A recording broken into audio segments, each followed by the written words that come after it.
சிறுகதை பண்பால் உயர்ந்தவன். அருண் மீனவ குடும்பத்தை சேர்ந்தவன். சிறு வயது முதல் தந்தையுடன் மீன்பிடி தொழிலை செய்து வந்தான்.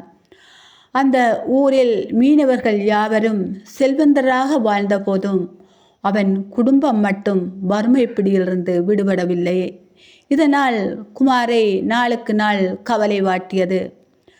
மற்றவர்கள் போல தானும் சொந்தமாக மீன்பிடி படகு வைத்திருக்க வேண்டுமென்று நீண்ட கால ஆசை. அது நீராசையாக போய்கொண்டிருந்தது எனலாம். வெளிநாடுகளில் வாழும் தன் உறவுகளிடம் உதவி கேட்ட போதும் யாரும் உதவி செய்ய முன்வரவில்லை. ஆனால் குமார் ஆசை தினம் விஸ்வரூபம் எடுத்து கொண்டிருந்தது. எப்படி இருக்க ஒரு நாள் அருணின் மீன்பிடி எல்லைக்குள் கப்பல்கள் வரிசையாக நின்று கொண்டிருந்தன. அதில் ஒன்றில் அருணின் பெயர் பொறிக்கப்பட்டிருந்தது. அவனை அறியாமல் அவ்வளவு சந்தோஷம் மேலிட்டது. ஓடி சென்று அந்த பெரிய கப்பலில் தாவி ஏறிக்கொண்டான். திடீரென்று அந்த பெரிய கப்பல் எப்படி கொஞ்சம் கொஞ்சமாக சிறுத்து போனது என்பது புரியாமல் திகைத்தவன் கப்பலிலிருந்து இறங்கியவன் தண்ணீரில் வீண்டு தத்தளிக்க ஐயோ என கத்தியவன் தான் கண்டது கனவென தெரிந்து மிகவும் வேதனையடைந்தான். கடவுளே, பகலித்தான் என் நிம்மதியை தொலைக்கின்றாய் என்றால் இரவிலுமாய் இப்படி செய்கின்றாய் என்று அவன் மனதிலிருந்து ஒரு பாடல்.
கடவுளே, நான் கண்டது கனவு நிஜமாக கூடாதா என ஏங்கிய வண்ணம் காலத்தை கடத்தினான். சற்றும் அருண் எதிர்பார்க்காதபடி அருணின் நல்ல குணத்தை அறிந்த வேறூர் சேர்ந்த பெண்ணுக்கு மாப்பிள்ளை கேட்டு வந்தார்கள். அருணோ அவனின் பெற்றோர்களோ சற்றும் எதிர்பார்க்கவில்லை எனலாம். காரணம், ஊரிலேயோ எத்தனையோ ஏழை பெண்களை பெண் கேட்ட போதும் அருணுக்கு பெண் கொடுக்க யாரும் முன்வரவில்லை. ஒன்றுமில்லாதவனுக்கு பொம்பளை வேணுமோ என்று கேலி செய்தோரே அதிகம் எனலாம். அப்படி இருக்க இதனால் அருண் தனக்கு திருமணம் வேண்டாம் என எண்ணி இருந்த வேளையில் சற்றும் எதிர்பாராத நிலையில் மிகவும் வசதி படைத்த குடும்பத்தைச் சேர்ந்தவர்கள் அருணை தங்கள் பேரழகி மகளான அமலாவுக்கு திருமணம் செய்ய வைக்க முன்வந்தார். அருணின் மனதில் சந்தோஷம் எழுந்திட ஒளிவு மறைவின்றி அமலாவின் தந்தையிடம் கேட்டான். உங்கள் குடும்ப வசதிக்கோ உங்கள் மகளின் அழகுக்கோ நான் ஏற்றவனில்லை. அப்படி இருக்க என்னை திருமணம் செய்ய முன்வந்துள்ளீர்கள் என இழுத்தான். அதுவரையும் பேசா மடந்தையாக இருந்த அமலாவின் தாய் சாந்தம் மெல்ல உதிர்கின்றாள். நாம் சென்ற ஆண்டு கடற்கரை சுற்றுலாவுக்கு வந்தபோது நீங்கள் உங்கள் தந்தையுடன் மற்றவர்களுடன் பழகுவதையும் தொழில் மீது கொண்ட பற்றையும் கண்டோம். அப்போதே எங்களுக்கும் மகளுக்கும் உங்களை பிடித்து போய்விட்டது. எங்களுக்கு ஒரு மகள்தான், இப்போது ஒரு மகனும் என்று சொல்லி புன்னகைக்க குமாரின் சந்தோஷத்துக்கு அளவே கிடையாது எனலாம். ஒரு சில நாட்களுக்குள் திருமணம் கோலாகலமாக முடிந்தது. ஒரு கப்பல் வாங்க முடியாது ஏங்கிய குமார் 5 கப்பலுக்கு சொந்தமாக காரனானான். வாடகைக்கு விட்டு உழைக்கத் தொடங்கினான். கூலிகளாக திரிந்த அருண் பல பேருக்கு வேலை கொடுக்கும் முதலாளியானான். அவனின் இல்லறம் வாழ்வு காதல் கணிசமாக தம்பதிகள் இருவரும் சந்தோஷமாக இருந்து கொண்டு திரிந்தார்கள். அவர்கள் காதல் பாடல்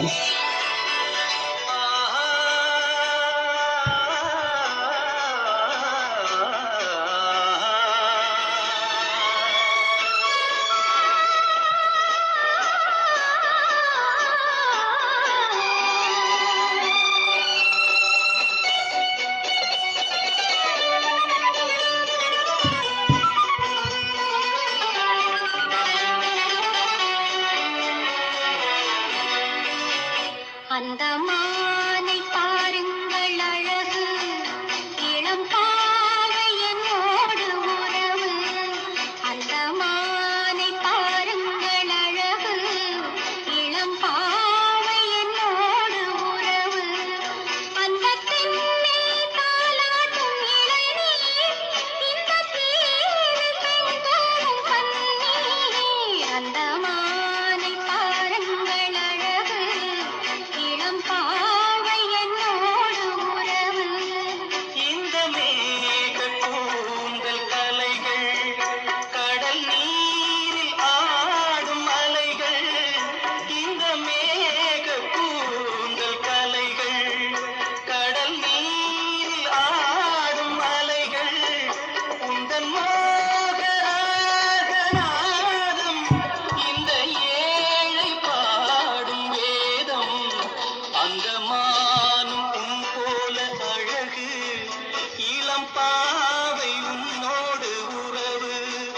அந்த தென்னை தாலாட்டும் இளநீர், இந்த காதல் பெண் தூவும் பன்னீர். அந்த மானை பாருங்கள் அழகு, இளம் பாவை என்னோடு உறவு.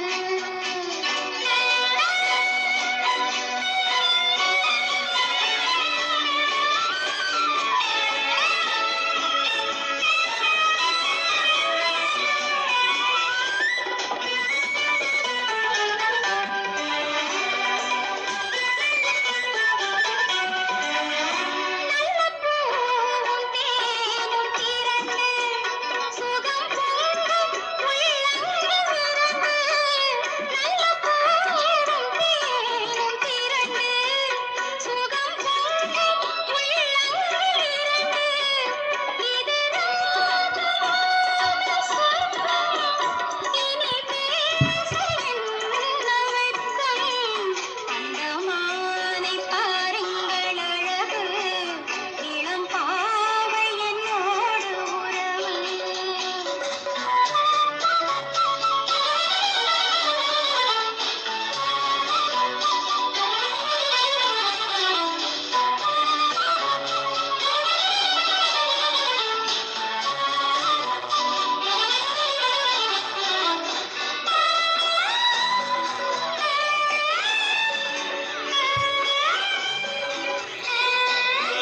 இது ஏக்கம் தீர்க்கும் தனிமை, என்ன இன்பம் அம்மா உன் இளமை.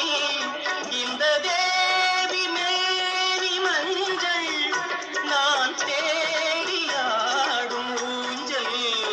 உங்கள் கைகள் என்ற சிறையில் வரும் கால பண்பால் உயர்ந்த அருணின் இல்லற வாழ்க்கை மேலும் மேலும் பல வசதிகளை பெற்று சந்தோஷமாக அவனுடைய வாழ்க்கை இல்லற வாழ்க்கை